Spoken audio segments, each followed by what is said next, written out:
enjoy the great outdoors, and why not? We're blessed to have some of the most pristine wilderness left on our planet right here in our own backyard. But our forests and freshwater supplies are under threat from industrial land use. If you'd like to protect half of what's left, check out thebigwild.org. It's a partnership between the Canadian Parks and Wilderness Society and Mountain Equipment Co-op to permanently set aside 50% of our remaining wilderness forests and water. And joining us to talk about this project is Chris Miller from CPAWS and Christine Kroshak from Mountain Equipment Co-op. And thanks for joining us this morning. Chris, let's start a little bit and give people some background. We have a map here that we can check out, and it shows, I think some people might be surprised to realize that, in a way, there's only 3 countries left in the world that are relevant when it comes to these large forests. You can see on the screen here. Can you explain this for us? Yeah, so there's only 3 big forests remaining on the planet, and one of those is located right here in Canada. So it's the forests of Siberia and Russia, the Amazon, and Canada's Great Boreal Forest.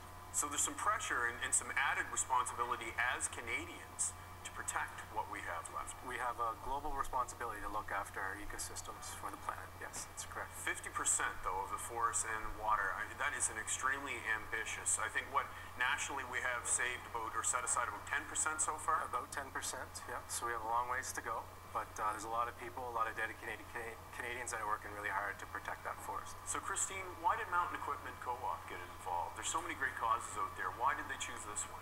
MEC's been working with CPAWS for about 10 years now. We've always supported their efforts, and we want people to enjoy the wilderness and do self-propelled activities, and we need the environment to do that. Let's talk about the website itself for a moment here, the bigwild.org. I said CA earlier, it's bigwild.org. When people log on, what are the types of things or activities that they'll be encouraged to do or explained on how to do it? There's a lot of different things you can do. You can add your name, just show people that you're concerned about the environment. You can look at different activities that people are doing, how people feel about the environment. You can do an activity, do a trip, and pledge it to the Big Wild. And you can just meet other people that are also concerned with the environment. How optimistic are you that we can put enough, I guess it's going to take some political pressure, obviously, and it's going to take a lot of Canadians getting committed here. How optimistic are you that we can reach this goal? Well, we've made big strides in the past year. The federal government announced a large expansion to Nahanni National Park in the Northwest Territories. And at the provincial level, there's been progress here in Nova Scotia and also in Quebec. So collectively, there is interest in moving forward, but a lot more work needs to be done, absolutely. We're taking a look at, there's the North American right whale there, taking a look at some endangered species, including the mainland moose right here in our own backyard. 6 species last year in Nova Scotia became at risk. This is happening fast. It really surprised me. Should people be surprised? I don't think we should be surprised because species have been going extinct for a long time. In fact, by the end of this interview, a couple of species on the planet will have gone extinct.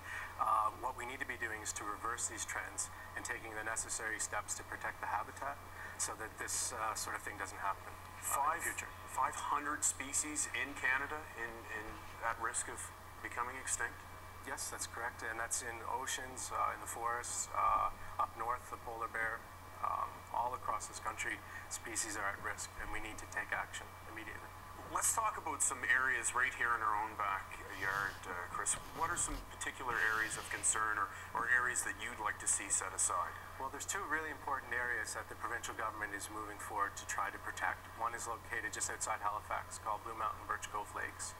The other is located along the eastern shore, one of Nova Scotia's last intact wilderness areas, a place called Ship Harbour Long Lake, which has a myriad of lakes and forests and wetlands.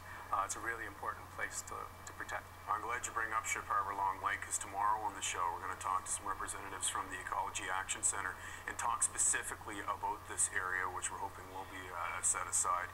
Christine, if people drop into Mountain Equipment Co-op, can they find information on the Big Wild? They can find information, they can talk to staff members, everybody's on the same page, everybody's behind the effort, and they can always ask for me and I can give more information as well.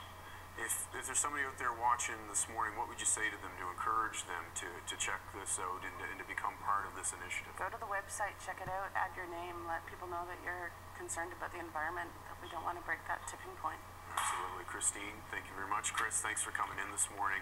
Really appreciate it and encourage you once again, thebigwild.org. Check that out. We're going to take a break here on Breakfast Television. We'll be back in 2 minutes' time.